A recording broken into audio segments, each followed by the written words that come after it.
Stop. Just for a second. Stop whatever else you were doing and actually listen to this. Because right now, while you're hearing these words, your brain is running on autopilot. It's making thousands of tiny decisions every single minute without asking your permission. It's deciding how to interpret what just happened to you this morning. It's deciding whether that text message from your coworker was rude or just rushed. It's deciding whether the look your partner gave you across the breakfast table meant something or nothing. It's deciding right now whether this audio is worth your full attention. And here's the uncomfortable truth that nobody tells you. Most of those decisions are wrong. Not because you're unintelligent, not because you don't care, but because you were never taught the one skill that changes everything. The skill of pausing between what happens to you and how you choose to respond. There is a window, a tiny, extraordinary window of time, roughly a third of a second, that exists between every trigger and every reaction. Inside that window lives a choice. And inside that choice lives the entire difference between the life you're living right now and the life you know you're capable of living. This isn't a pep talk. This isn't motivation that fades by Tuesday morning. This is a neuroscience-backed, field-tested training program for rewiring your brain at a biological level so that wisdom becomes your default setting instead of reactivity. By the time you finish this program, you'll have the exact mental operating system that elite performers, top executives, respected parents, and unshakable leaders use to navigate pressure, conflict, criticism, and chaos, not with suppressed emotions or robotic detachment, but with genuine, grounded, powerful calm. Let's begin. The moment everything changes. Let me tell you about two people who both worked at the same tech startup in Austin, Texas. On a Wednesday afternoon in March, both of them received identical messages from their CEO. A major project they'd each contributed to was being restructured. Their roles were being reconsidered. The email was blunt, maybe even cold. Marcus read it and went straight into fight mode. He fired off a reply that was 3 paragraphs of barely disguised fury. He walked into his colleague Diane's office and spent 40 minutes venting. He skipped the afternoon all-hands meeting. By Friday, people were already talking about his reaction, not the project, not the restructuring, not the CEO's management style. His reaction. 6 months later, Marcus was passed over for a promotion he absolutely deserved on paper because 3 decision-makers in that room had quietly flagged him as someone who couldn't handle pressure. Jordan read the same email, took a slow breath, read it again, closed the laptop and walked to the window for 60 seconds, then sat back down, opened a blank document, and spent 20 minutes mapping out 3 questions he wanted answered and 2 ideas he had for making the restructuring work.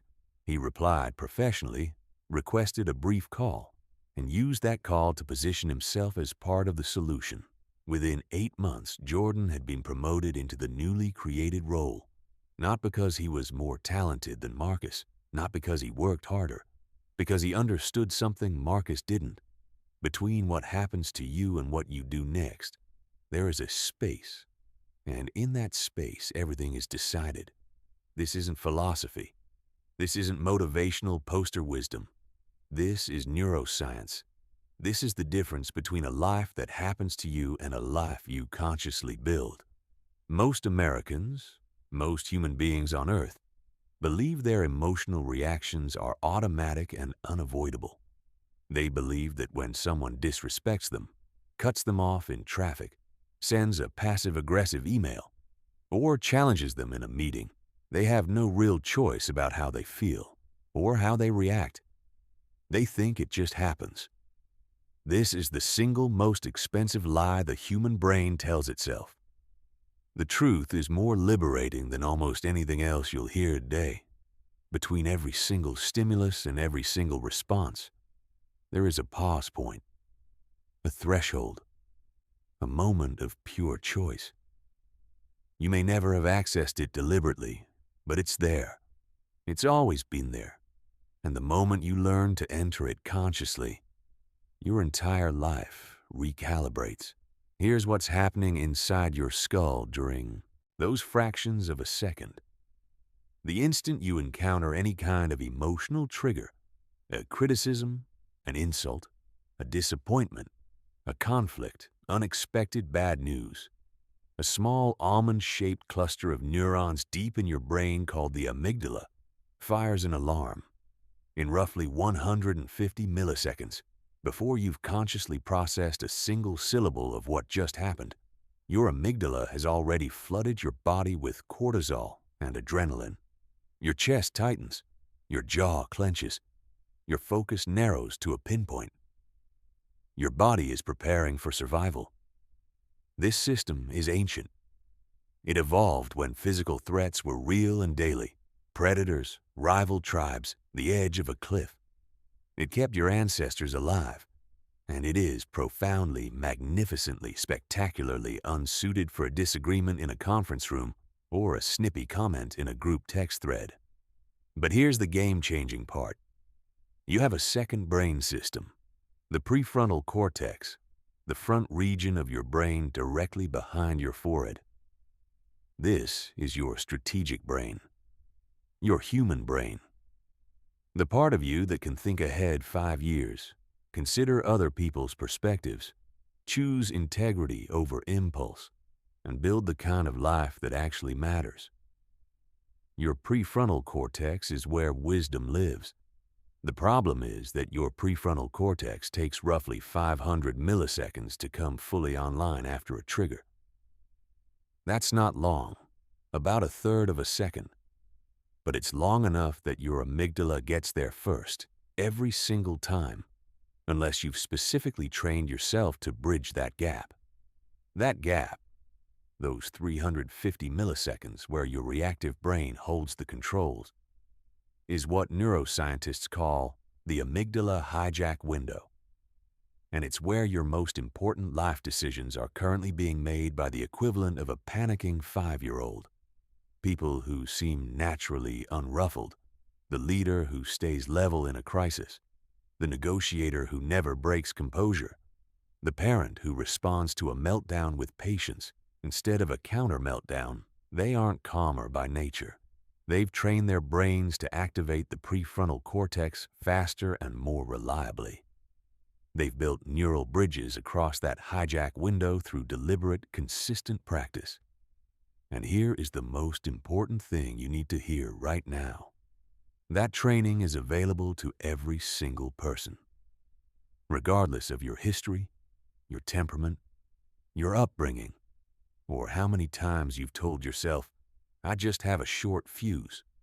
Neuroplasticity, the brain's lifelong ability to physically rewire itself, means that the capacity to choose your response over your reaction is never out of reach. It is, right now, waiting to be developed.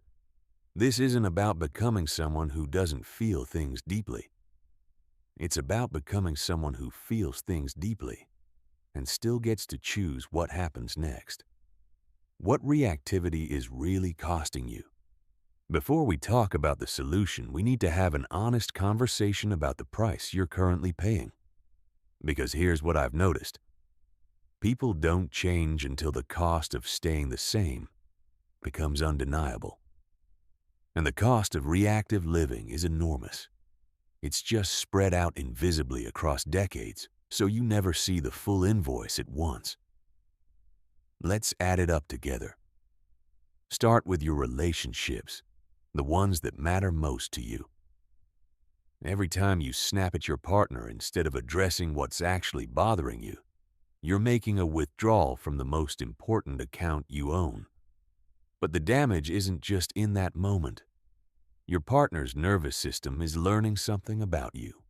It's recording data, and the data says, this person is emotionally unpredictable. I need to protect myself. And when someone you love starts protecting themselves from you, The distance that opens between you isn't dramatic or sudden. It's quiet. It's gradual. It feels like drifting. It feels like disconnection without a clear cause. But the cause is there, in every reactive moment that was never addressed. When you lose patience with your kids, really lose it, not just get frustrated but say something sharp or dismissive, you're not just having a rough parenting day. You are, through repetition, teaching them that you are not entirely safe to approach with their real inner life. Children are exquisitely sensitive instruments. They don't need you to be perfect, but they need you to be reliably accessible.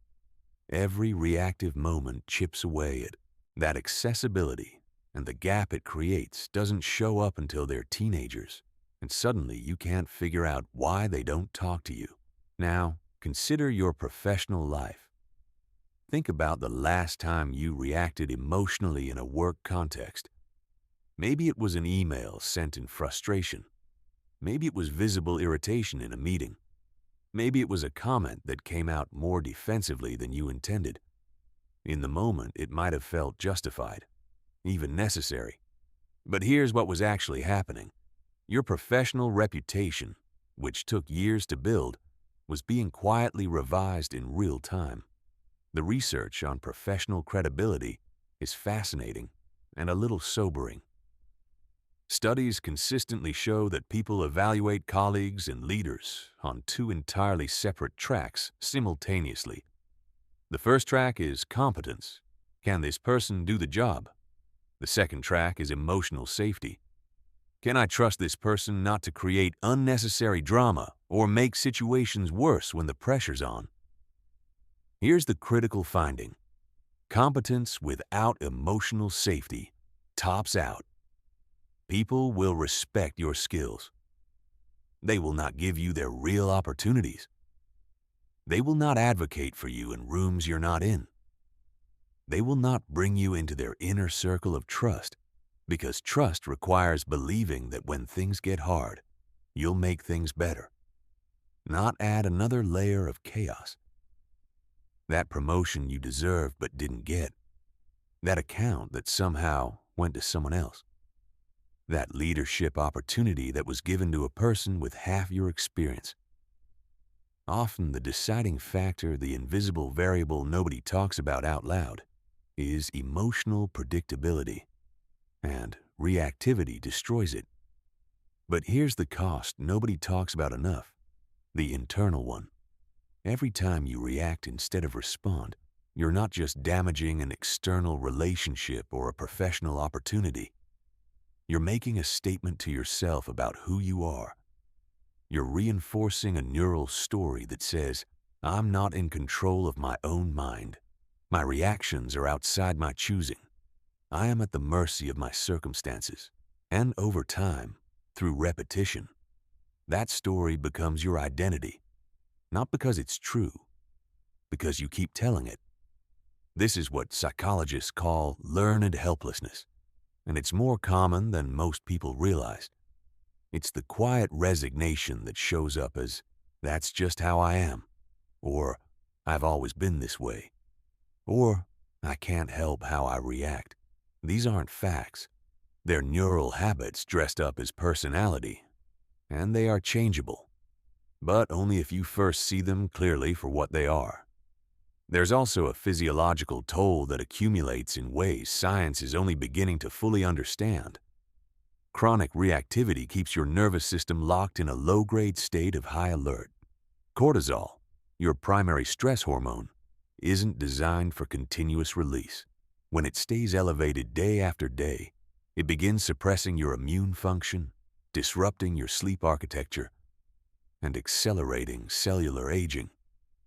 Your cardiovascular system works over time. Your digestive system, which is exquisitely sensitive to stress signaling, begins to struggle. Reactive living isn't just emotionally exhausting. It is biologically corrosive. And perhaps the most tragic cost of all is this.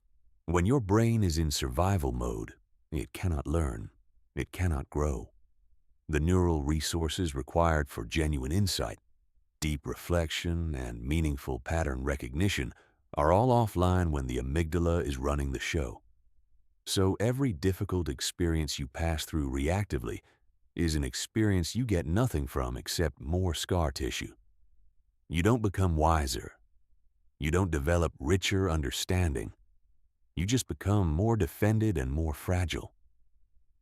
All of that life, the relationships you could be building, the career trajectory you could be riding, the physical health you could be enjoying, the inner peace that's supposed to come with maturity, it doesn't disappear. It sits just one skill away, waiting for you to learn how to access that space between stimulus and response. What's actually happening in your brain? Now that you feel the weight of what's at stake, let's get specific about the neuroscience. Because understanding the mechanism is what gives you genuine confidence that change is not only possible but predictable. This isn't wishful thinking. This is biology. And biology follows rules. Your brain runs on two parallel operating systems that were never fully designed to cooperate with each other. System 1 is your limbic system, the deep, ancient subcortical circuitry that includes the amygdala and its neighboring structures. This system operates at extraordinary speed. It has been shaped over millions of years of evolution to answer one question, and one question only: am I safe right now?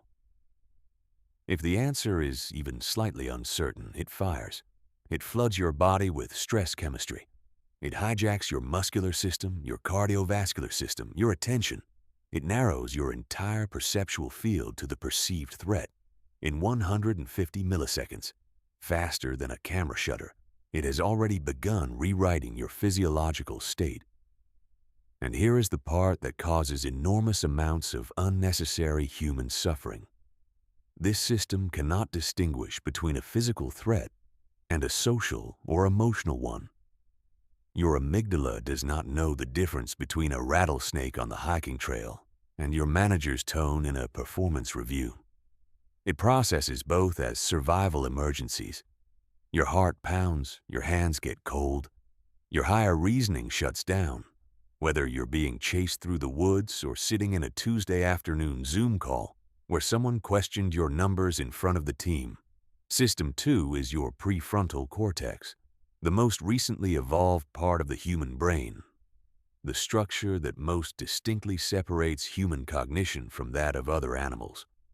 This is your executive brain, your strategic brain, the part of you that can think about consequences 5 years out, consider situations from someone else's point of view, override an impulse because a larger value matters more, build long-term plans, and choose behavior that's aligned with who you actually want to be, rather than just how you feel right now.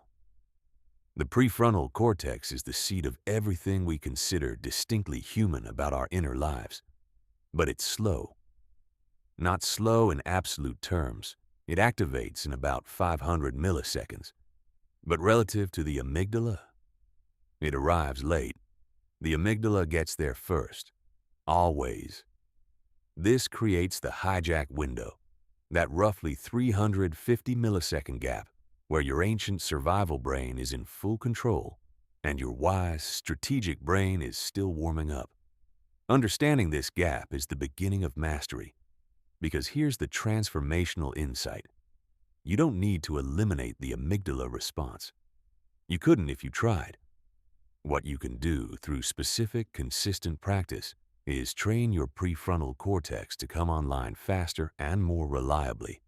You can build stronger neural bridges between your rational brain and your emotional brain, circuits that allow top-down regulation, where your prefrontal cortex sends calming signals down to the amygdala and says, "I've got this.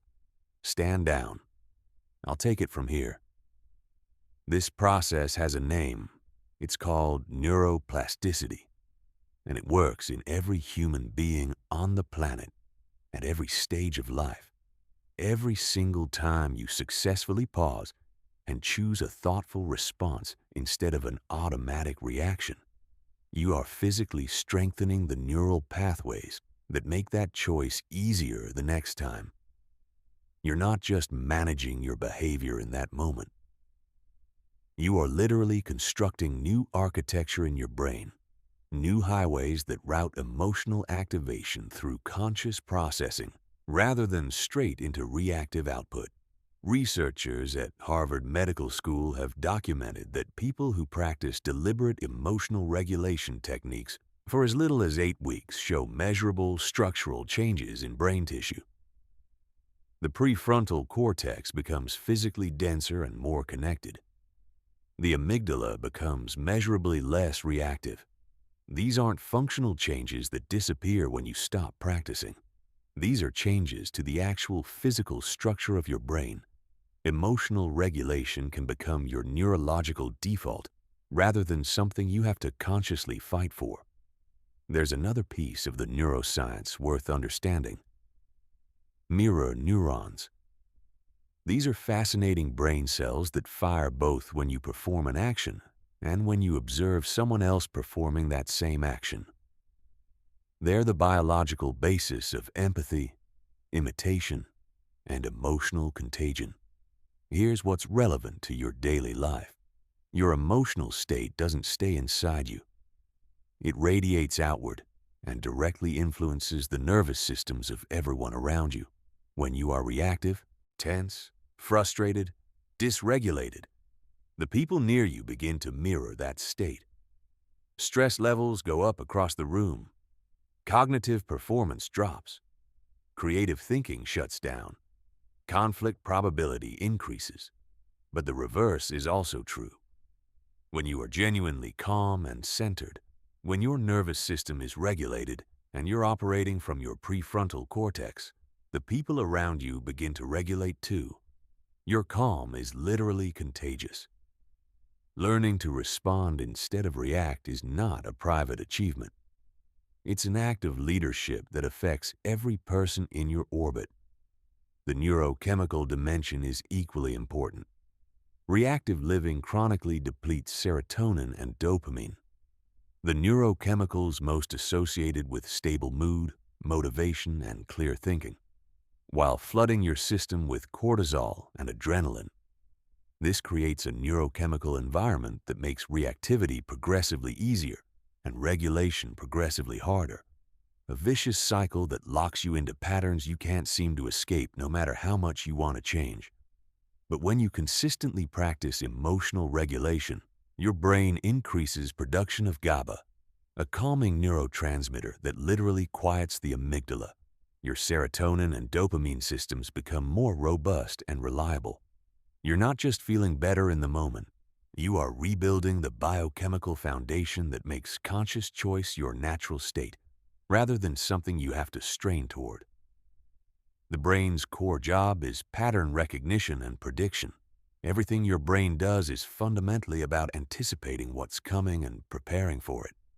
Every time you react, you confirm a pattern. Every time you consciously choose a different response, you interrupt a pattern and begin building a new one. Over time, the new pattern becomes the prediction. Response becomes the default. And your life begins to look different in ways that used to seem impossibly distant. Building your awareness foundation. You cannot change what you cannot see. This is the first law of emotional mastery. And it's why we begin not with techniques for calming down, but with the deeper skill that makes all other techniques possible. Awareness. Specifically, the ability to recognize what's happening inside you, in your body, your thoughts, and your emotional state, before it has already taken control and launched a reaction you'll spend the next 3 days apologizing for or regretting.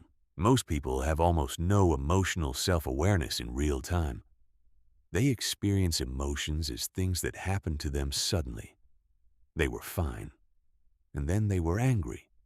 They were relaxed, and then they were anxious. They were confident, and then they were defensive.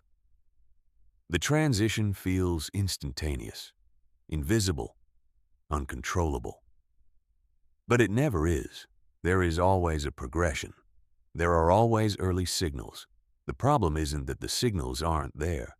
The problem is that most people have never been taught to read them. Think of it this way. Imagine driving a car with no dashboard, no fuel gauge, no temperature warning light, no oil pressure indicator. You're driving completely blind to your vehicle's internal state. Everything feels fine until suddenly it isn't. The engine just stops. You ran out of gas without any warning. Except, of course, you had plenty of warning. You just couldn't see it. Most people navigate their emotional lives exactly this way. By the time they realize they're triggered, they've already run out of gas in the middle of the highway. Awareness development starts with mapping your personal trigger landscape. Everyone's emotional terrain is unique. There is no universal list of triggers, because triggers aren't really about external events. They're about the intersection of those events with your deepest values, your most significant fears, and the wounds from your personal history. For some people, being interrupted or talked over in a conversation creates an almost instant surge of rage, because at a deep level, it connects to a long history of feeling like what they say doesn't matter. For others, being given critical feedback in front of other people triggers shame and defensiveness, because deep down there's an unconscious fear of being exposed as insufficient. For others, still, unexpected changes in plans create anxiety that quickly converts to irritability, because control feels like safety and disruption feels like threat. Your triggers aren't flaws. They're messages. They're pointing directly at something you care about intensely, a value, a need, an old wound that still has raw edges. And once you understand what they're pointing at, they lose much of their power over you. Here is a practice that will fundamentally change your self-understanding within 1 week. Every single time you notice yourself getting frustrated, defensive, impatient, or emotionally activated in any form, pause and ask yourself 3 specific questions. First, what exactly just happened? Not your interpretation, just the bare, observable facts. Second, what story am I telling myself about what happened? Be honest. What did your brain instantly decide it meant? Third, what deeper need or value feels threatened right now? Don't judge your answers. Just get curious about them. You'll begin to notice patterns that are astonishingly consistent. You'll see that certain categories of events reliably set you off, and that beneath every reactive episode, there's a coherent story about something that matters to you. This map is gold. It tells you exactly where you'll need to bring your highest level of conscious attention. The next dimension of awareness is somatic, meaning the physical dimension. Your body is the first place emotional activation shows up always, without exception. It consistently arrives in your body before it arrives in your conscious awareness. Your shoulders rise toward your ears. Your jaw starts to clench. Your breathing gets shallow. Your chest feels tight. The muscles in your back or neck or belly tighten in ways that are actually characteristic for you. Your body has its own unique reactivity signature. These physical signals are your early warning system. They are the equivalent of the fuel gauge going to E before the engine stops. But they only help you if you're paying attention to them. Build a practice of what I call body check-ins several times throughout your day. When you sit down with your morning coffee before your first meeting, at lunch, during your afternoon break, take 30 seconds and do a rapid scan of your physical state. Are your shoulders tense or relaxed? Is your jaw loose or clenched? Is your breathing reaching your belly or staying shallow in your chest? Is there tension anywhere that you haven't consciously noticed? This practice trains a form of somatic literacy, the ability to read your body's emotional signals in real time. And with practice, this awareness begins to operate automatically, giving you a few precious extra seconds of advanced notice before a trigger takes full control. The most advanced form of awareness is what psychologists call metacognition, the ability to think about your thinking, to observe your own mental processes in real time, rather than being lost inside them. This is the capacity to notice a thought or emotion arising and recognize it as a thought or emotion, rather than being fully consumed by it and mistaking it for objective reality. When you can say to yourself, "I'm noticing an angry thought," rather than simply being angry, you've already created space. When you can observe, "My brain is telling me this was intentional," rather than automatically accepting that interpretation as fact, you've already introduced doubt, and doubt creates choice. Metacognition is the observer function, and developing it is one of the most powerful investments you can make in your psychological freedom. The key principle for building this capacity: never judge yourself for noticing reactivity. Noticing is not failing. Noticing is succeeding at the first and most important step. Every time you catch yourself in an emotional spiral, even if you catch it after it's already fully underway, celebrate the noticing, because you can't change what you can't see. But once you see it clearly, change isn't just possible. It becomes inevitable. The pause protocol, your most powerful tool. Now we get to the core practical engine of everything in this training. The skill that, if you develop nothing else from this entire program, will transform your relationships, your career, your health, and your inner life. The deliberate, strategic, trained pause. I'm not talking about counting to 10. I'm not talking about removing yourself from situations or biting your tongue. I'm talking about something neurologically real and specifically trainable: the ability to create a conscious gap between stimulus and response, reliably in real time, even under significant pressure. Let's start with what I call the anchor moment. The anchor moment is that specific instant when you first become aware that something has triggered you. When you notice the chest tightening, or the surge of heat in your face, or the sudden urgency to speak or move or defend. But before you've actually done any of those things, that moment is precious. That moment is the beginning of every choice you'll make from here forward. And the goal of this entire chapter is to help you access that moment consistently, extend it deliberately, and use it wisely. The first technique is the structured reset, a simple, trainable, 5-count breathing sequence that you deploy the instant you notice any emotional activation. Here's how it works. When you feel the first physical signal of being triggered, you immediately begin. 5.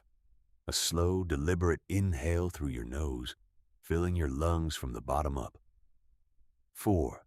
A complete, unhurried exhale through your mouth, releasing everything. 3. A brief moment of pure physical awareness. Where are you right now? What does the chair feel like beneath you? What temperature is the air? 2. A conscious shift of attention to your prefrontal cortex, to the part of you that can think, assess, and choose. And 1. Before you say or do anything, ask, what is the wisest thing I can do in this moment? This sequence is not arbitrary. Each step serves a specific neurological function.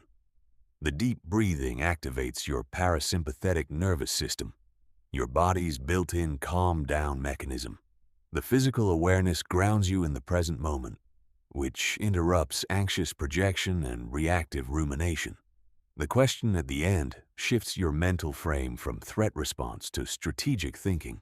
But, and this is critical, this technique only works in high-pressure moments if you've already practiced it extensively in low-pressure ones. The reason most breathing techniques fail people is that they try to use them for the first time when they're already flooded. That's like trying to learn to swim during a flood. The sequence must be rehearsed when you're calm, so that your nervous system learns to associate these specific actions with safety and regulation. Practice the full 5-count reset 10 times every morning when you're completely relaxed. This programs the neural association. When you deploy it under pressure, your nervous system already knows where it leads. The second technique in the pause protocol is physical grounding. When your amygdala fires, one of its first effects is to disconnect you from your physical body and pull you up into your head, into the swirling narrative of threat assessment, angry rehearsal, and catastrophic projection. Grounding interrupts this dynamic by returning your attention to concrete physical sensation. The moment you feel triggered, direct your attention to the points of physical contact between your body and the world. Your feet on the floor, your back against your seat, your hands resting on the desk or your thighs. Feel the pressure. Feel the temperature. Feel the weight. This sounds almost absurdly simple, and it is simple, but it is also neurologically powerful. Physical sensation activates present moment awareness, which directly engages your parasympathetic nervous system and quiets the amygdala's alarm. The third technique is what I call labeling, and this one is backed by some of the most compelling neuroscience in the emotional regulation literature. The practice is exactly what it sounds like. When you notice an emotion arising, name it out loud or silently. I'm noticing frustration. I'm feeling defensive right now. There's anxiety here. I'm experiencing the urge to shut down. Research published in the journal Neuroimage shows that this simple act of labeling an emotion reduces amygdala activation by up to 30% almost immediately. Not 30% after a few minutes of deep breathing, immediately. The reason is that labeling requires a subtle shift from inhabiting the emotion to observing it, and this shift automatically engages the prefrontal cortex. You create distance through naming, and distance creates choice. The fourth technique is perspective expansion.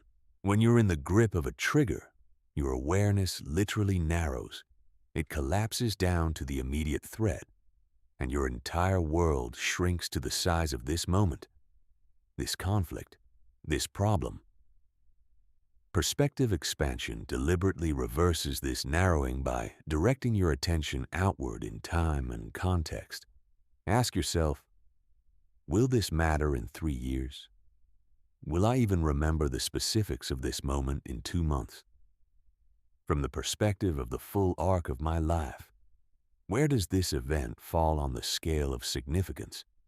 These questions don't dismiss what you're feeling. They place it inside a larger frame. And a larger frame almost always reveals that the emotional charge you're carrying is disproportionate to the actual stakes. This shift from tunnel vision to wide-angle thinking is one of the fastest ways to access your prefrontal cortex under pressure. The fifth technique is values anchoring. Before you respond to any trigger, take just 2 or 3 seconds to connect with what you most deeply care about. If you value respect, ask, what's the response that demonstrates respect for them and for myself? If you value growth, ask, how can I respond to this in a way that makes me stronger and wiser? If you value your relationships, ask, what response moves this situation toward connection rather than division? Values anchoring ensures that your next action comes from your best self rather than your most threatened self. The master application of the pause protocol, the one that takes real practice but changes everything, is learning to create a pause even inside fast-moving conversations without making it visible or awkward.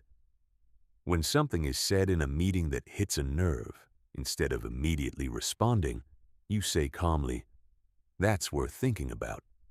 Give me a moment." Or you ask a clarifying question. "Help me understand your thinking on that." Both of these moves buy you the time your prefrontal cortex needs. and neither of them reads as weakness.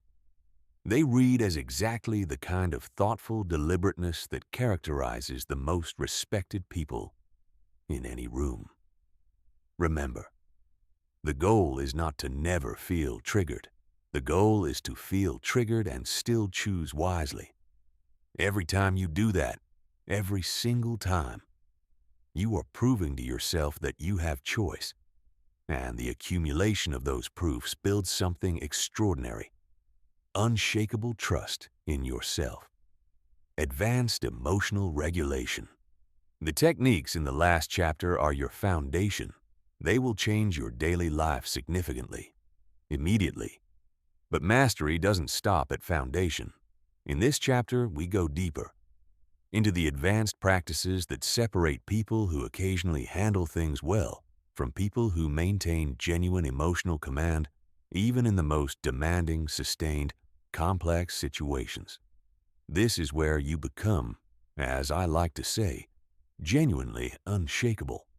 The first advanced technique is what I call riding the wave. Most people relate to difficult emotions as things to be avoided, suppressed, or overcome as quickly as possible. They white-knuckle through anger, medicate anxiety, stuff down grief, and perform their way through fear. This doesn't work, not sustainably, not at the level of actual psychological freedom. What works, what actually rewires the relationship between you and your difficult emotions, is learning to be fully present with them without being controlled by them. The practice is this: the next time you feel a difficult emotion arising, frustration, anger, anxiety, humiliation, instead of fighting it or fleeing from it, you turn toward it with the curiosity of a scientist studying an interesting natural phenomenon. You get specific and descriptive. Where in your body are you feeling this? Is it hot or cold, moving or still, expanding or contracting? What exactly does it feel like? What's the rhythm of it? This observational stance does several neurologically significant things simultaneously. It activates your prefrontal cortex, because observation is an executive function. It introduces distance between you and the emotion. You are the observer. The emotion is the observed, and it interrupts the amplification loop that makes emotions escalate. Anger, if you don't feed it with reactive thinking about how wrong the other person is, will naturally peak and subside in roughly 90 seconds. Anxiety, if you don't catastrophize about everything that could go wrong, will naturally diminish. The emotions are not your enemy. Your relationship with your emotions, specifically your habit of amplifying them with story, is what turns normal emotional weather into catastrophic storms. The second advanced technique is precision breathing. You already know about the 5-count reset. Now we go further. Your respiratory system is the one part of your autonomic nervous system that you can consciously control, and that control gives you direct access to your physiological state. Different breathing patterns produce reliably different neurological and physiological outcomes. For states of anxiety or overwhelm, extend your exhale to approximately twice the length of your inhale. A 4-count inhale followed by an 8-count exhale. This extended exhale activates the vagus nerve, the primary nerve of your parasympathetic system, and sends calming signals directly to your brainstem. The effect is rapid and measurable. For states of exhaustion or low motivation, reverse the ratio. A longer inhale than exhale activates your sympathetic nervous system in a controlled, non-stressful way, increasing energy and alertness. For states requiring sharp focus, a crucial conversation, a high-stakes presentation, a difficult negotiation, use equal count breathing with a brief pause at the top of each inhale. 4 counts in, 2 count hold, 4 counts out. This pattern stabilizes your autonomic nervous system and brings your alertness and cognitive clarity to a peak without the anxiety of stress activation. The third advanced technique is real-time reappraisal. one of the most powerful cognitive tools in the emotional regulation toolkit. Most reappraisal, the conscious process of reconsidering what a situation means, happens in retrospect, after the heat has cooled. Real-time reappraisal means doing this mental work while you're still in the middle of it. When your project lead challenges your approach in front of the team, your first interpretation might be, "They're trying to embarrass me." Real-time reappraisal means instantly generating an alternative. They're invested enough to push back hard, which means they care about the outcome. When a friend doesn't respond to a message for 2 days, your first interpretation might be, "They're angry at me." Real-time reappraisal means generating. They're probably overwhelmed with something in their own life. When a client cancels at the last minute, your first interpretation might be, "They don't value my time." Real-time reappraisal means something unexpected happened on their end, and this just opened 2 hours in my day. None of these alternative interpretations require you to be naive or to let people off the hook for genuinely poor behavior. They simply require you to recognize that your first interpretation is not the only possible one, and that the interpretation you choose determines your emotional state and your next action. The fourth advanced technique is emotional granularity, the ability to identify and name your emotional states with precision rather than blunt generality. Research by psychologist Lisa Feldman Barrett shows that people with a richer emotional vocabulary, more precise words for more specific emotional states, show significantly better emotional regulation, make better decisions under stress, and have fewer episodes of destructive reactivity. When you feel bad, what specifically are you feeling? Are you disappointed, frustrated, embarrassed, discouraged, lonely, overlooked, anxious? Each of these distinct states contains different information and calls for a different response. Disappointment calls for acceptance and recalibration of expectations. Frustration calls for problem-solving action. Embarrassment calls for perspective and self-compassion. Anxiety calls for grounding and present moment awareness. Loneliness calls for connection seeking.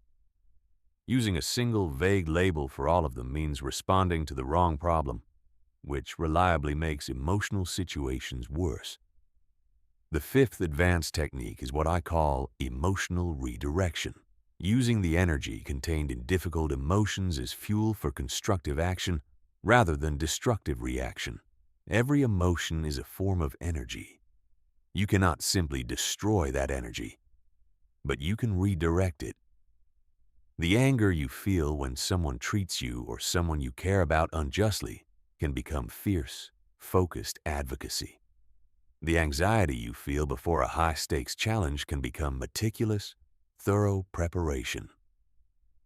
The grief you feel at a significant loss can become deepened presence with the people you still have. The frustration you feel when systems or people fail, you can become creative problem-solving determination. You don't suppress the emotion. You honor its energy and give it a worthy direction.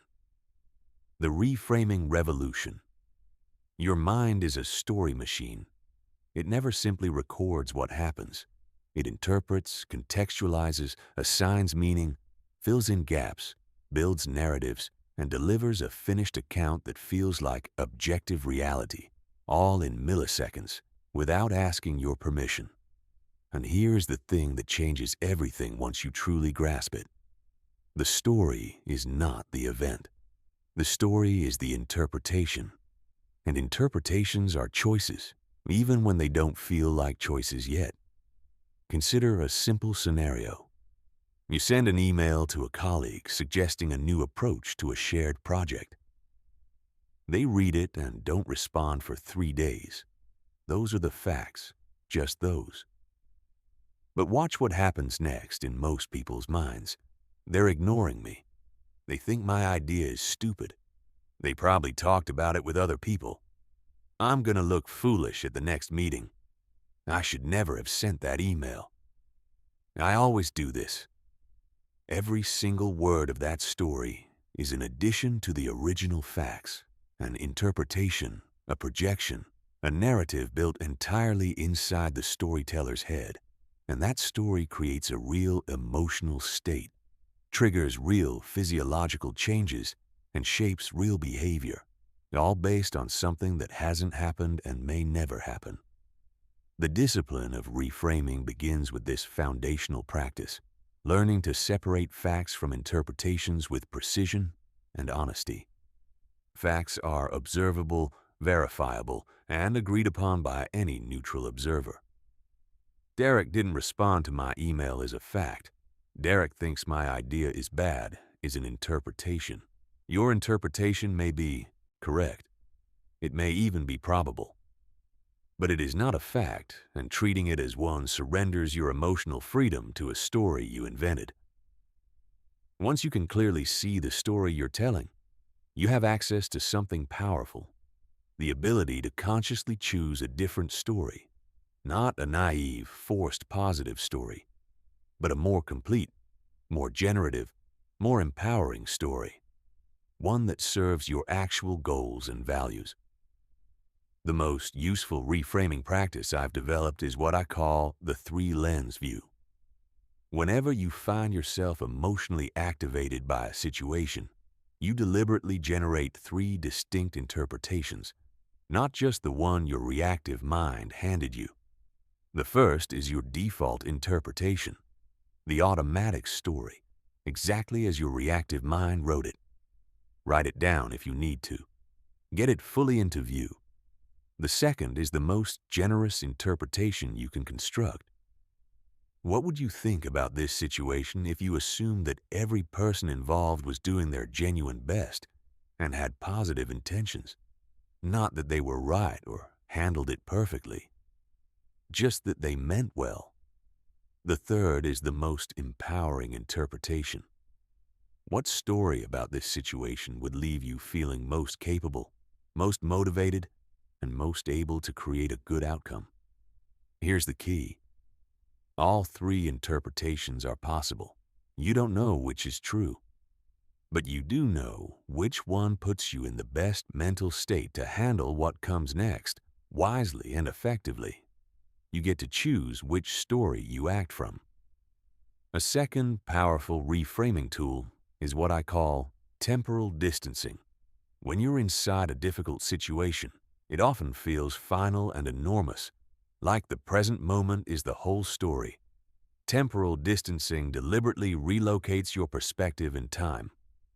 Ask, how will I see this in 5 years? How will I feel about how I handled this when I'm looking back from my 60s or 70s? What will the old, wiser version of me wish I had done in this moment?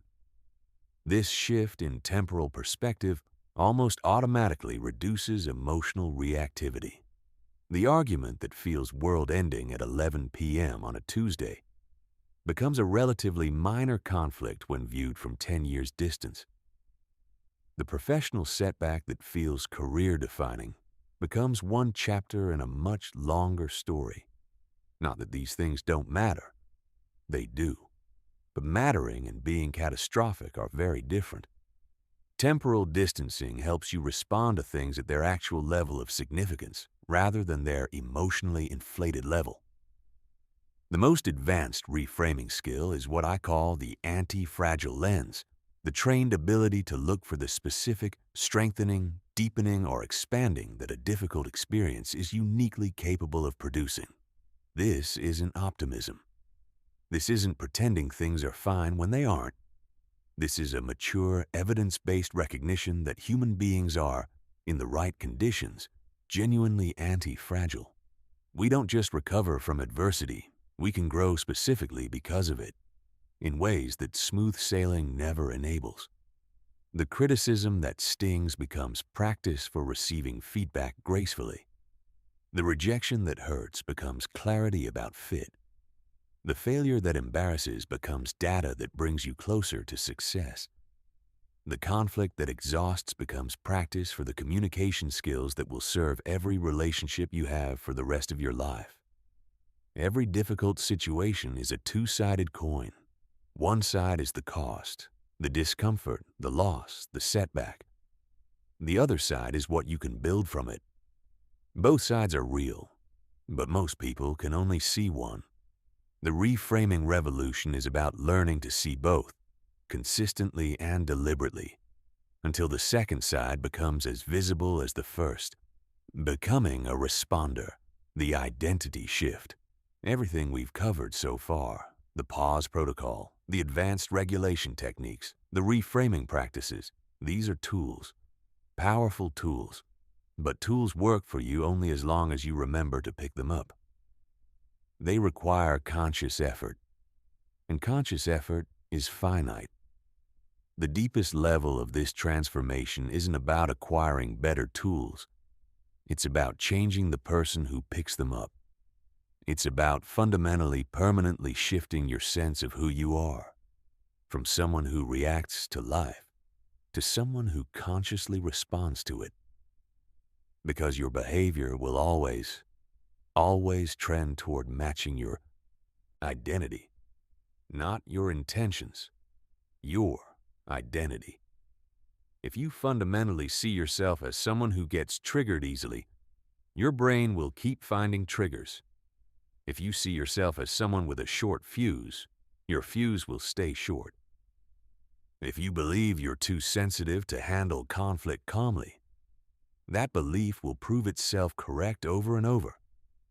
Not because it's biologically true, but because your subconscious mind is extraordinarily effective at making your experience match your self-concept. The flip side of this is equally powerful. If you genuinely begin to see yourself as someone who responds with wisdom under pressure, your brain will increasingly find ways to do exactly that. Identity change isn't accomplished through wishful thinking or affirmations alone. It's accomplished through a specific 4-step process. The first step is declaring a new identity, not what you want to stop doing, but who you are committed to becoming. The language matters enormously here. I want to stop getting so defensive is an improvement goal. I am someone who receives challenges with genuine curiosity is an identity statement. The first keeps the old identity at the center. The second builds a new one. Make your declarations specific and present tense. I am someone who stays grounded when things get hard. I am someone who responds to difficulty with wisdom and grace. I am someone who can handle conflict without losing my center. Say them daily with genuine feeling until they begin to feel true, because with consistent repetition they will. The second step is what I call evidence collection. Your mind is constantly looking for proof to support your current identity, and it's extremely selective about what it records. If you believe you're reactive, your mind notices and stores every reactive moment and glosses over every moment you handled something well. This selective memory is one of the most powerful forces keeping people locked in old identities. You need to actively, deliberately gather evidence for your new identity. Every time you pause before responding, write it down. Every time you reframe a frustrating situation without being asked, acknowledge it. Every time you stay calm when your old self would have blown up, celebrate it. Not to build pride or arrogance, but to build a new body of evidence that your brain can use to update its picture of who you are. Evidence is how the brain changes its predictions. The third step is environmental architecture, designing the physical and social environment around you to support and reinforce your new identity. You cannot build a new way of being in the same environment that was built around the old one. Seek out people who model the emotional maturity you're developing. Not perfect people, but people who are clearly living from a more regulated, intentional place. Consume content, books, podcasts, conversations that reinforces the mindset you're building. Create physical cues in your environment that remind you of who you're becoming. A note at your desk, a specific alarm reminder on your phone, an object with personal meaning. These environmental anchors aren't trivial. They work because they continuously reactivate the neural patterns associated with your new identity. The fourth step is mental rehearsal, using your imagination as a direct training tool for real-world performance. This is the technique used by Olympic athletes, Navy SEALs, elite surgeons, and world-class negotiators to prepare for high-pressure performance without having to be in the situation. Your brain, at the level of neural activation patterns, cannot reliably distinguish between a vividly imagined experience and a real one. Which means that imagining yourself responding beautifully in a challenging situation actually builds the neural pathways associated with that response. Spend 10 minutes every morning in vivid, sensory, emotionally engaged mental rehearsal. See yourself in a tense conversation and staying grounded. See yourself receiving painful criticism and responding with openness. See yourself in a moment of conflict and choosing connection over combat. Make it real. Feel the emotions. Experience the satisfaction of choosing wisely. You are not daydreaming. You are training. The transformation is complete, not when you never feel triggered, but when responding consciously is no longer something you do. When it becomes simply who you are. Real-world mastery. Applying the skills where it counts. Theory becomes transformation only when it meets real life. In this chapter, we walk through the most demanding and common scenarios you actually face, the situations where reactive behavior causes the most damage, and where conscious response creates the most profound impact. Start with the professional arena. You're in a strategy session at work and a colleague, let's call her Deanna, publicly dismisses your proposal, not just disagrees with it, dismisses it in a way that feels contemptuous, maybe even a little theatrical for the audience. Your amygdala has registered an attack on your status, your competence, and your standing in the group. The heat in your face is real. The urge to respond sharply, to defend your thinking, to put Diana in her place, is a powerful physical force. A master responder does not suppress this response. They work with it and through it, using the protocol. You notice the physical signals, the flush, the tightening. You take one deliberate breath. You label silently. There's defensiveness here. You deploy the perspective question. What outcome do I actually want from this meeting? And then, critically, you reframe Diana's behavior not as an attack, but as information. What is she actually concerned about? What might she be trying to protect? And you respond, Diana, I want to understand your concerns more specifically. What risks are you seeing that you feel the proposal doesn't adequately address? This response is not a capitulation. It's a strategic, emotionally intelligent move that accomplishes several things simultaneously. It demonstrates that you can handle disagreement without becoming defensive, which immediately raises your credibility in the room. It invites Diana to contribute substantively rather than dismissively, and it keeps the room focused on the project's outcome rather than on interpersonal dynamics. Here's the deeper insight about professional conflict. Surface-level conflict is almost never really about the surface-level issue. It's almost always about respect, recognition, belonging, or control. When someone challenges your idea aggressively, they're often communicating underneath, I need to be heard here. I'm worried I won't be given credit. I'm afraid of being blamed if this goes wrong. When you respond to the underlying need rather than just the surface behavior, you transform potential conflict into the beginning of genuine collaboration. Now, let's go home.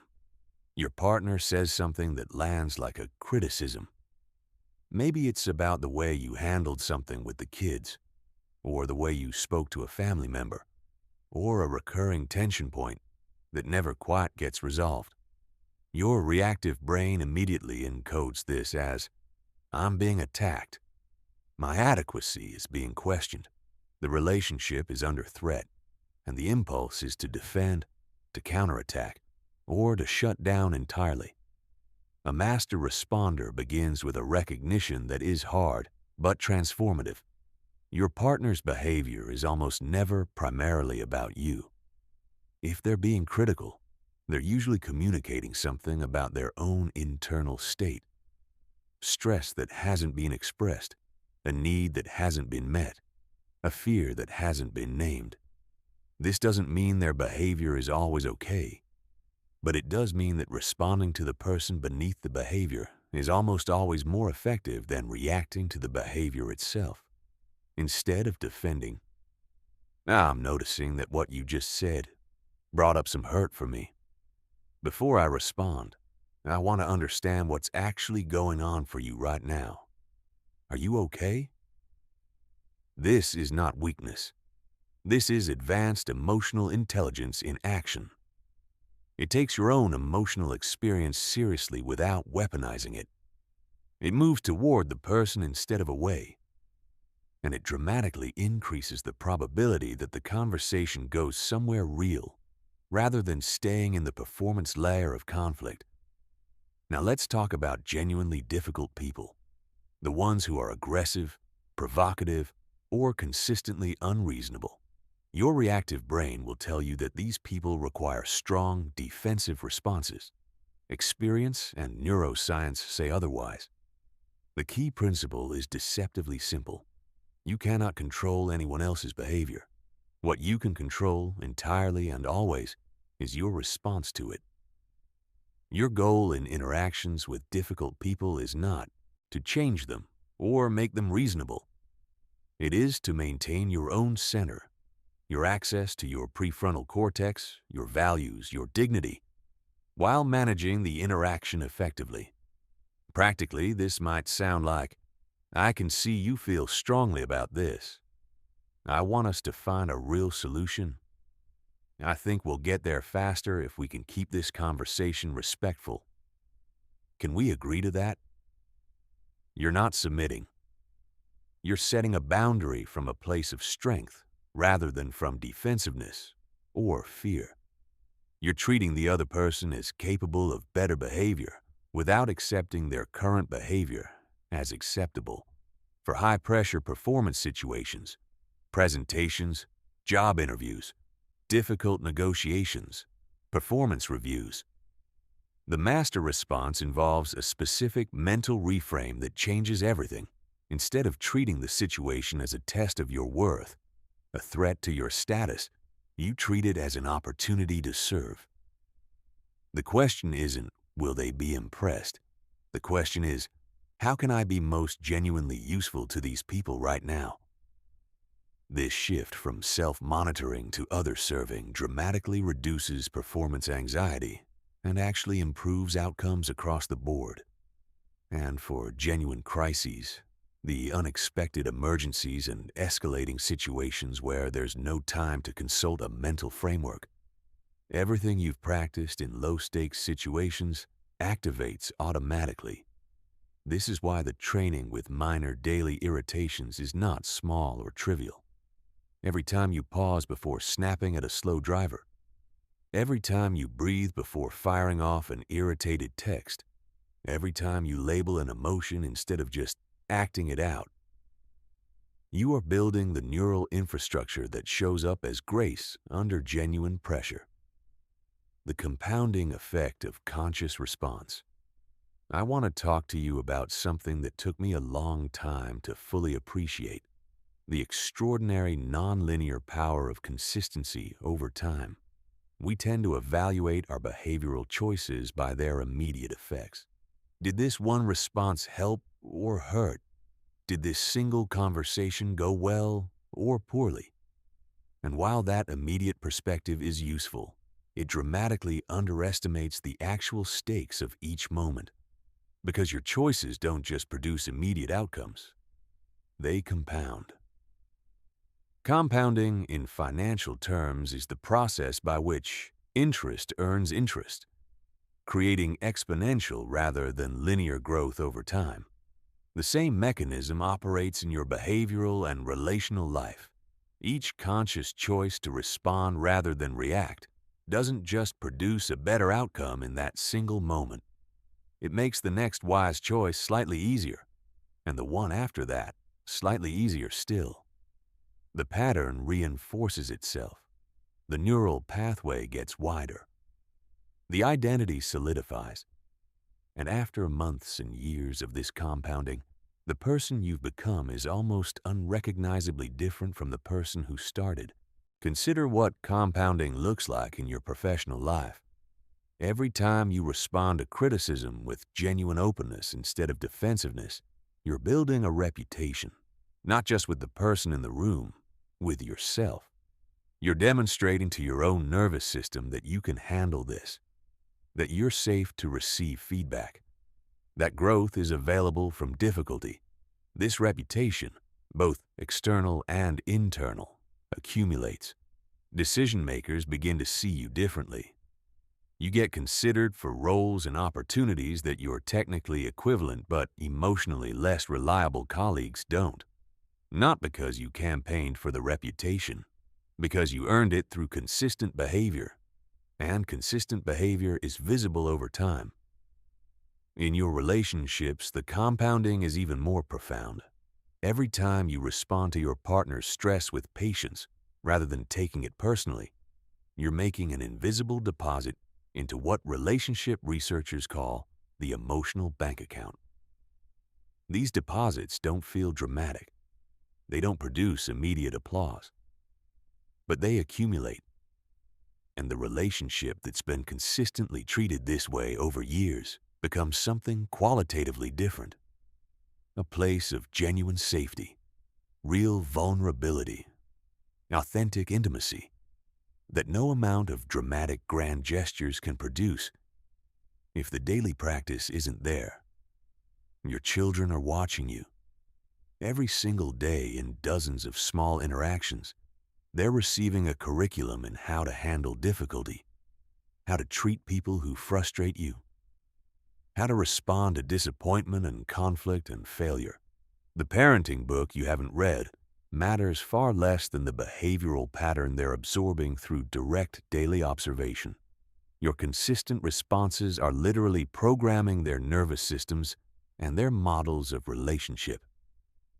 The investment you make in your own emotional mastery is one of the most powerful acts of parenting available to you. The health compounding is equally real, as we discussed in the costs chapter.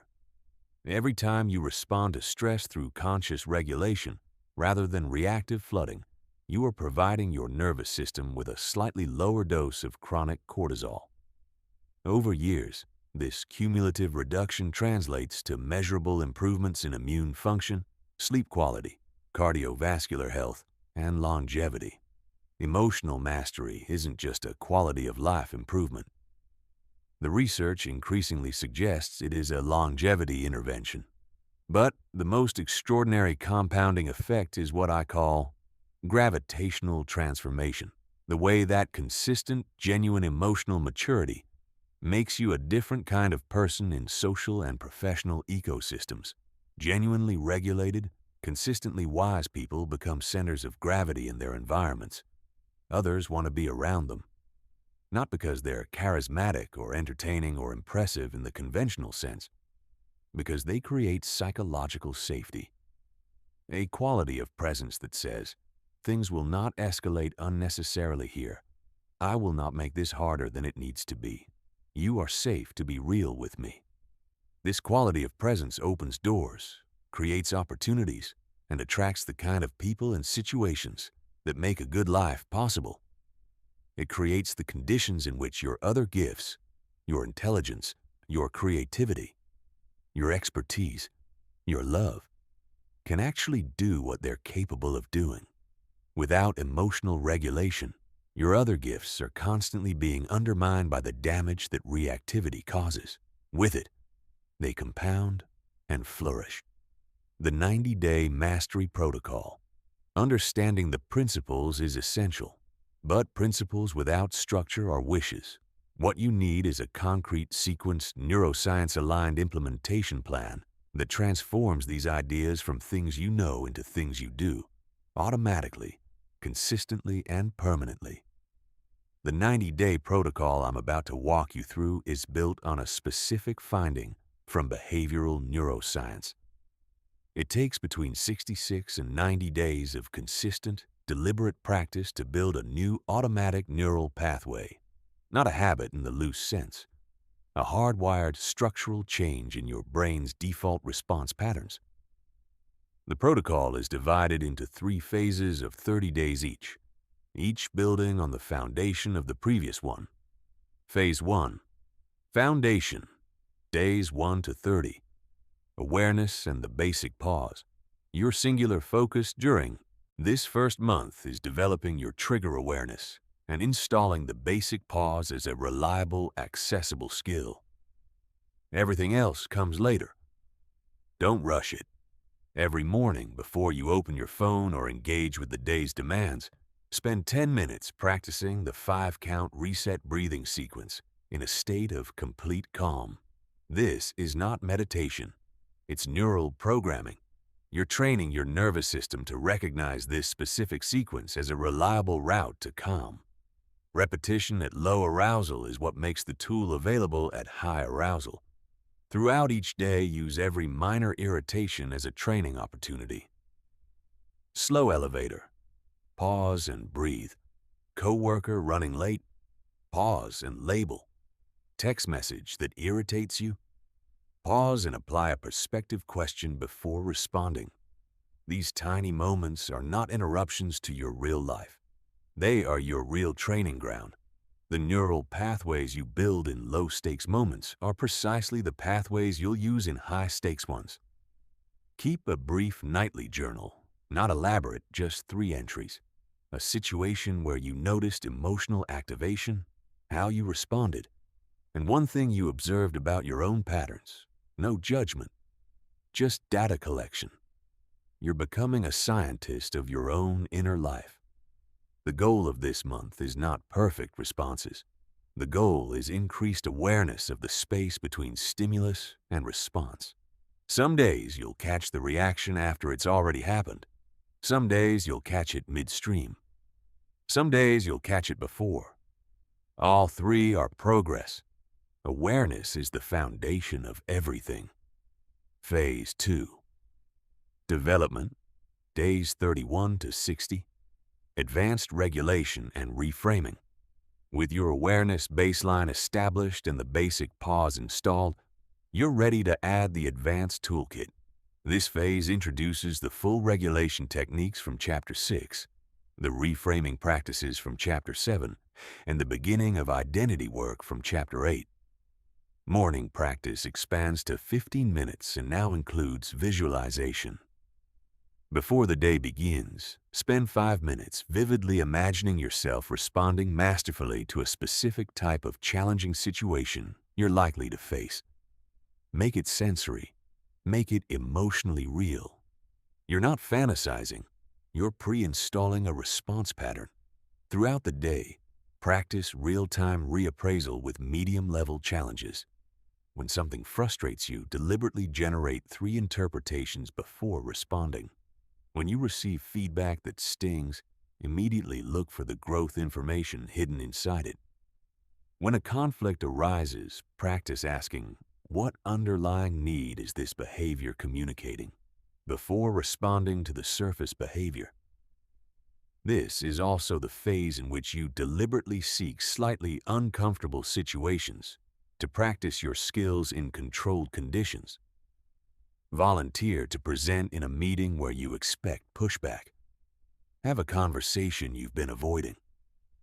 Say yes to a responsibility that will require you to stay regulated under pressure. You're not seeking suffering. You're seeking specific, targeted practice under gradually increasing challenge, which is exactly how any skill develops to a high level. Nightly journal entries now include identity statements. Not what you did, but who you were being. Tonight I was someone who stayed curious when challenged. Today, I was someone who found an opening in a difficult moment. These statements are not self-congratulation. They are identity architecture.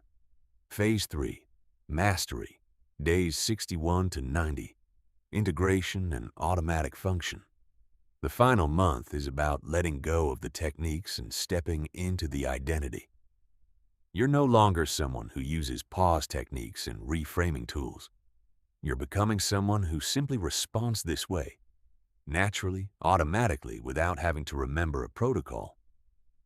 Morning practice shifts toward mindfulness and centering, practices that reinforce your fundamental identity as someone who operates from a place of inner stability rather than external reactivity. The goal is not technique execution. The goal is being. Throughout the day, you actively seek opportunities to serve as a stabilizing presence for others. In a stressed team meeting, you become the calmest person in the room. In a family conflict, you become the one who can hold perspective without dismissing anyone's experience. In a moment of crisis, you become the one who finds options when others see only obstacles. In the final week, conduct a comprehensive review. Look at your journals from all 3 phases.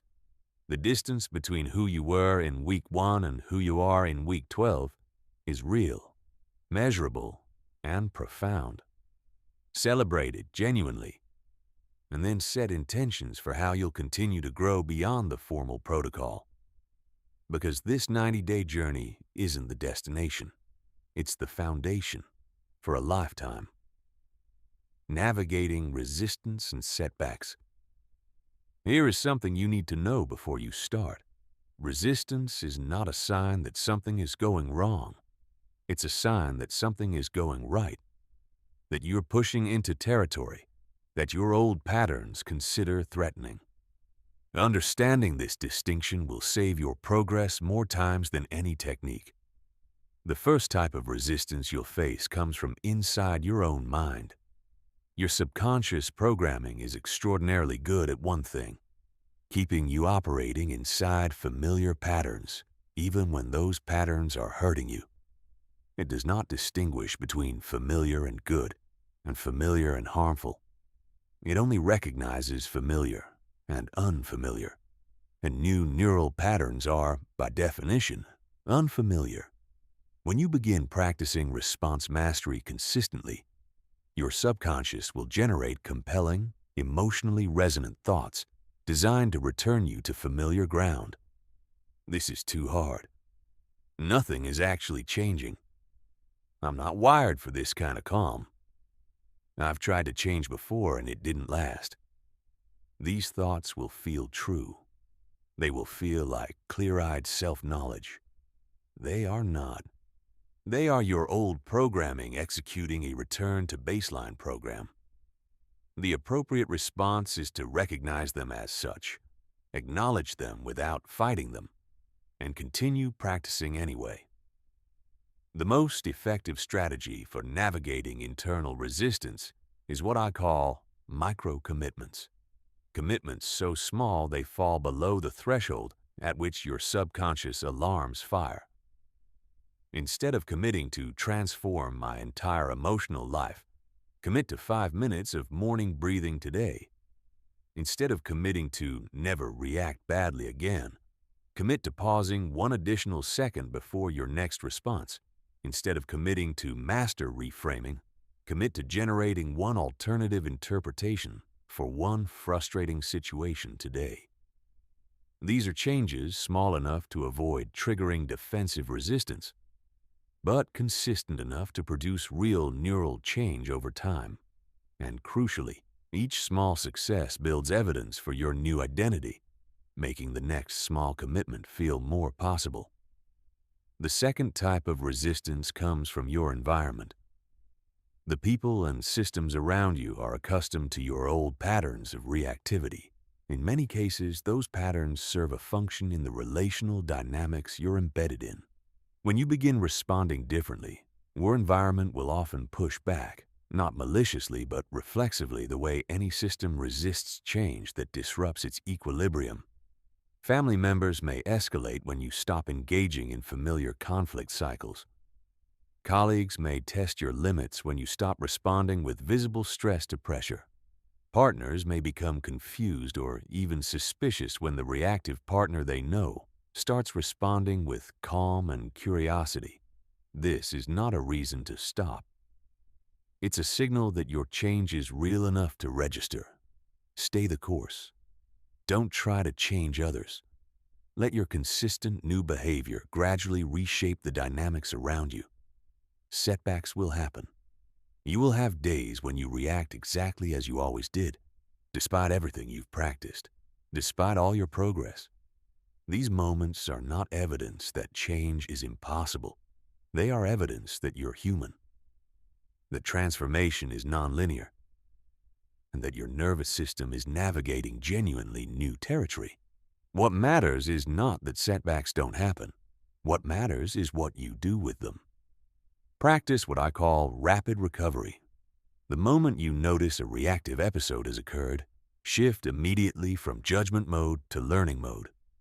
Not, I can't believe I did that again. That kind of self-attack actually reinforces the reactive identity and makes the next setback more likely. Instead, that was interesting.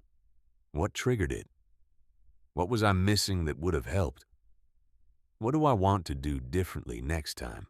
Treat yourself with exactly the compassion you'd offer a dear friend who was learning a genuinely difficult skill under genuinely challenging conditions, because that's what you are. One of the most common and destructive forms of resistance is perfectionism, the expectation that mastery should arrive completely and immediately, and that any lapse proves the training isn't working. Response mastery is not a destination with a clear arrival. It is a practice that deepens over a lifetime, with consistent growth alongside occasional regression, with increasing fluency alongside periodic difficulty. The standard is not perfection. The standard is development. Your deepest resource for navigating resistance of any kind is reconnecting with your reasons. Not superficial reasons. I want to be less reactive. But the real, deeply felt motivations that brought you to this training. The relationship you want to have with your partner. The parent you want your children to experience. The professional you want to become. The internal life you want to inhabit. When those reasons are vividly alive in you, temporary resistance doesn't stand a chance. Advanced integration strategies. At this level of development, response mastery stops being something you do and starts being something you are. You're not managing your reactions anymore. You're operating from a fundamentally different place, a place I call proactive presence, not just responding better to what happens, but actively shaping the emotional and relational quality of every environment you enter. The first advanced integration strategy is energy leadership. Conscious, deliberate, moment-to-moment attention to the quality of presence you bring into every interaction. When you walk into a room where tension is running high, you bring calm. When a conversation begins moving toward defensiveness and shutdown, you redirect it toward curiosity and openness. When a moment of discouragement or defeat hits a group you're part of, you offer perspective and possibility. This isn't performance.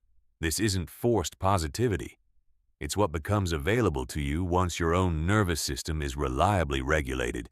You have a surplus of inner resource to offer outward. To develop this capacity, practice what I call pre-entering, a 2-minute intentional centering practice before stepping into any challenging context. Before the difficult family dinner, you spend 2 minutes connecting with your intention to be genuinely present and loving.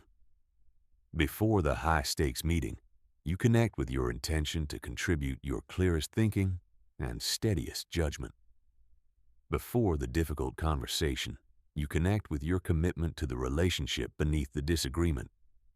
This brief intentional act shifts you from reactive to proactive before you've said a word.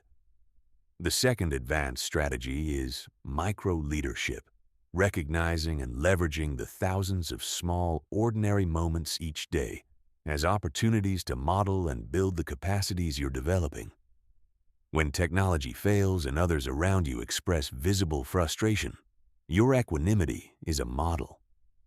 When someone in a group conversation jumps to harsh judgment before hearing the full picture, your genuinely curious question is an invitation. When collective stress is rising in a team, your capacity to name it and reframe it with perspective is a service. These micro moments don't feel important in isolation, but they compound in your own neural architecture, in others' experience of you, and in the quality of the environments you inhabit. The third advanced strategy is systems awareness, the recognition that you are not just an individual responding to situations, but a participant in systems, family systems, professional systems, community systems, cultural systems, and those systems have their own reactive patterns, their own inherited wounds, their own unconscious dynamics. As you develop mastery at the individual level, you become capable of functioning as a healing agent at the system level. In family systems, this might mean being the first person in your lineage to interrupt a multi-generational pattern of reactive conflict, not through confrontation, but through consistent demonstration of a different possibility. In organizational systems, this might mean becoming the leader who creates genuine psychological safety, and therefore unleashes performance that control-based leadership could never access. In communities, this might mean being the person who models the kind of civil, empathetic engagement that makes productive disagreement possible. The fourth advanced strategy is adaptive flexibility, the ability to move through the full range of human emotional expression consciously and by choice, rather than being limited to a narrow band of habitual responses. Mastery does not mean always being calm. Sometimes the situation genuinely calls for firmness, for passion, for grief, for humor, for intensity. The unshakable person is not the person who feels nothing. They are the person who can access every emotional gear and shift between them fluidly and purposefully. This is what psychologists call emotional flexibility, and it is the opposite of the robotic, suppressed affect that people sometimes mistake for emotional maturity. The fifth advanced strategy is legacy orientation, operating from the perspective of the long-term impact you want to have on the people around you and on the world. When your responses are anchored in the question, "Who do I want to be remembered as by the people I love?" it becomes significantly easier to choose patience over irritation, curiosity over defensiveness, generosity over resentment. Legacy thinking naturally calls forth your highest responses, not because you're performing for an audience, but because you're inhabiting your deepest values. The culmination of advanced integration is what I call effortless mastery, the paradoxical state in which the sophisticated capability you've built becomes simple to use because it's become who you are. You no longer apply techniques.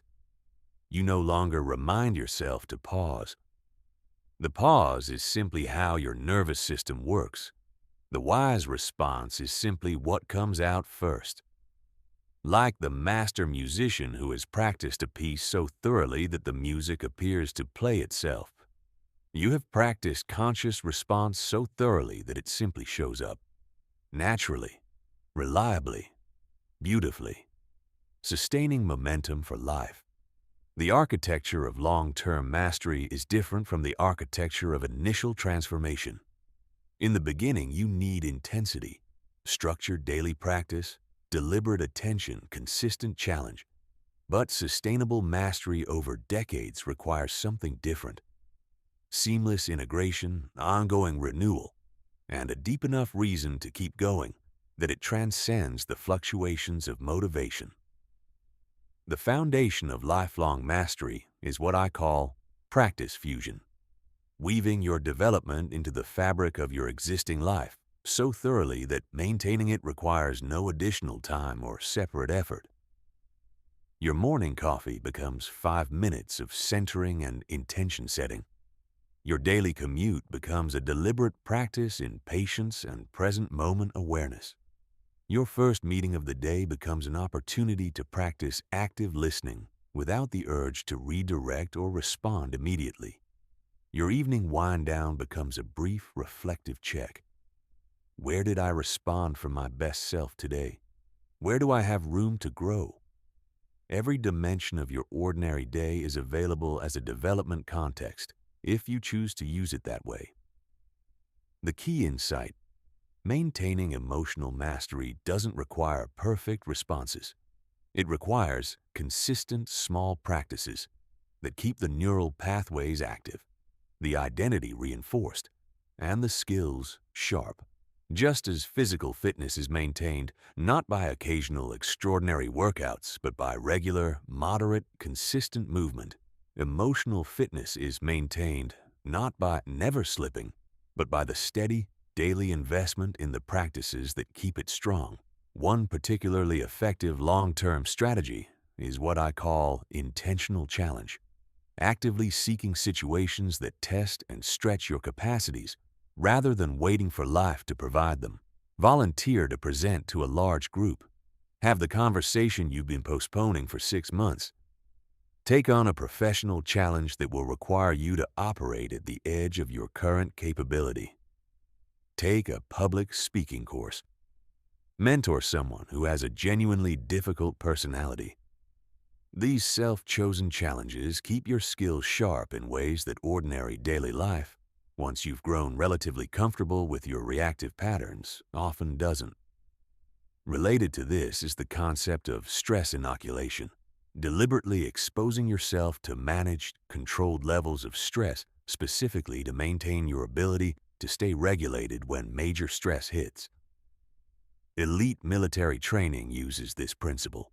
So do elite sports programs, high-stakes surgical training, and professional negotiation development. The specific practices vary: cold water exposure, intense physical training, challenging meditation retreats, improvisational performance. But the principle is consistent: voluntary engagement with difficulty. In a context where you maintain agency and can practice your regulation skills, keeps your response capacity robust.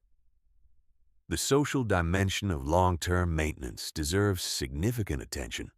Who you spend consistent time with shapes who you become more powerfully than almost anything else. Not because people program you directly, but because nervous systems are socially regulated. We regulate and dysregulate in response to the regulation and dysregulation of those around us.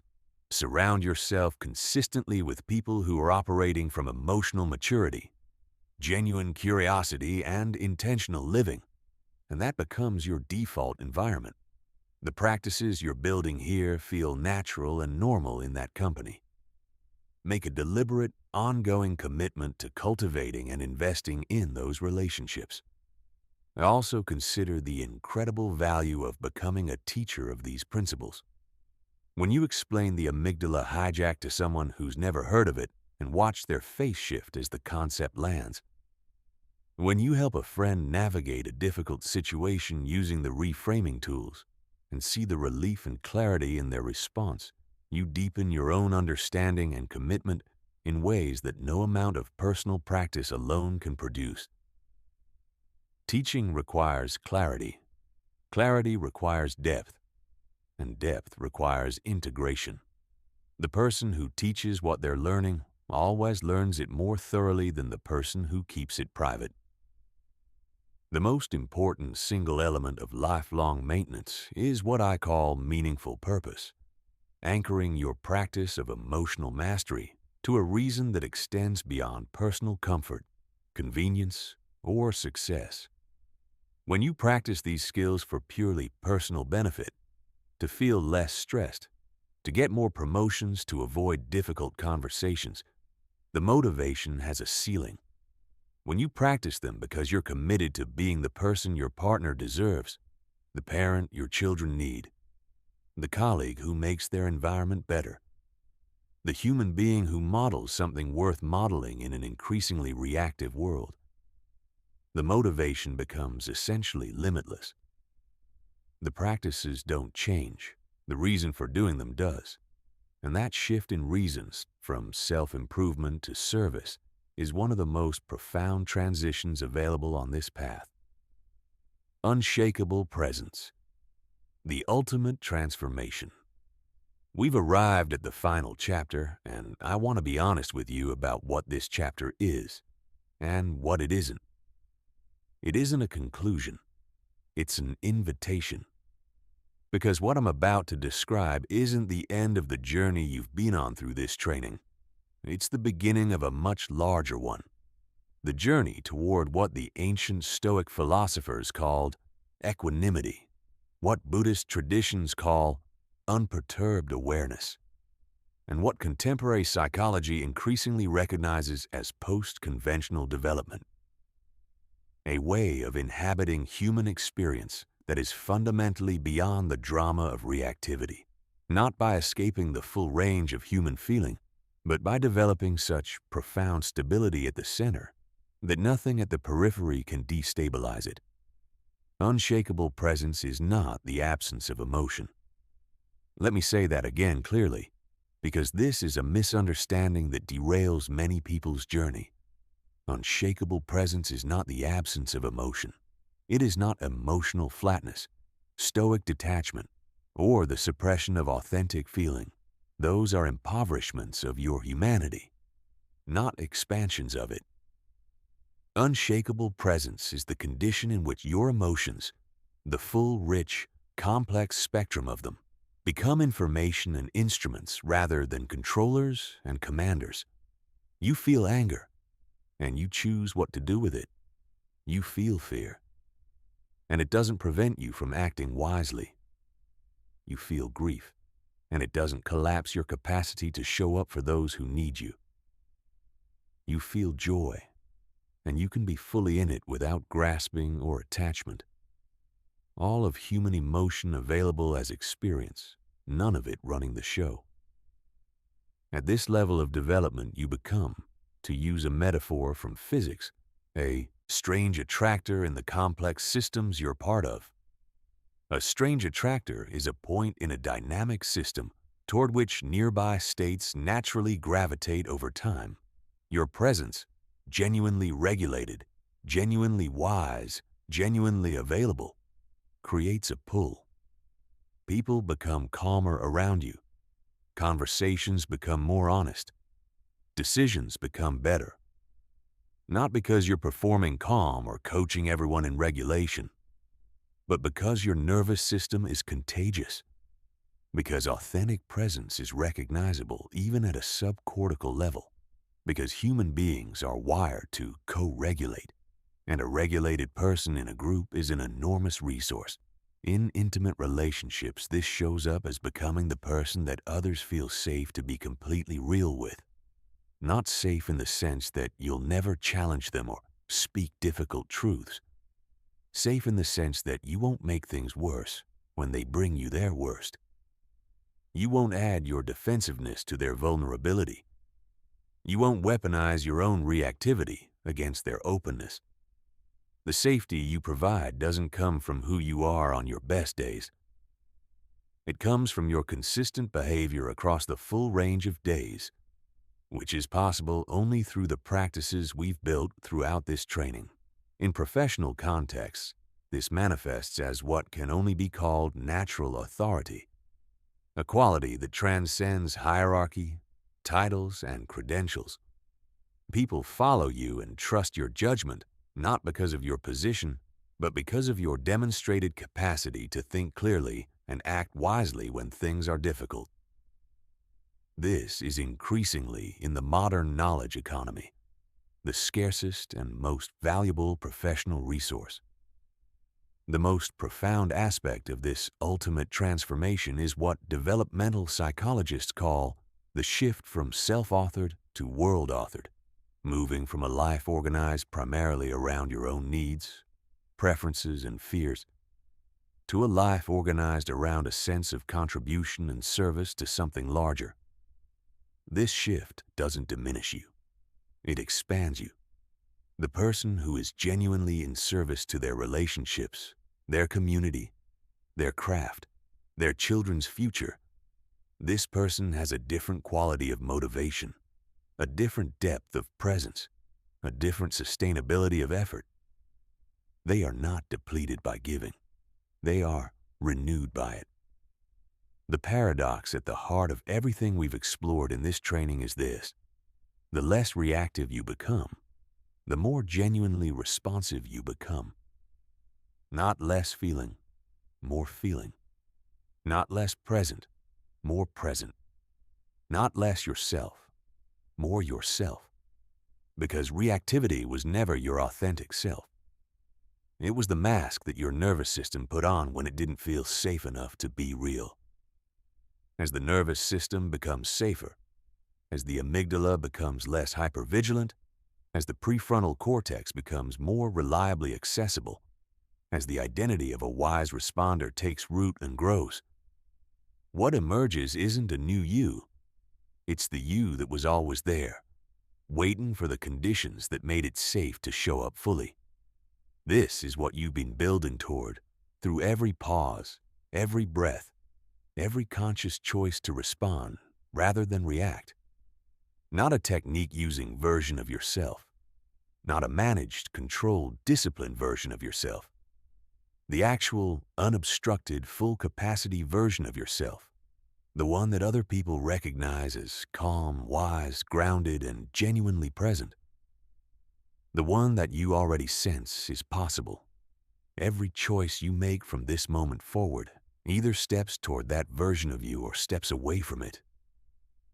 And every step toward it, even the tiny ones, especially the tiny ones, compounds. The split second is still waiting. It always will be. The question, as it has always been, is what you'll do when you get there. Choose wisely. Choose consciously. Choose who you want to be. That is the entire practice. That is the whole art.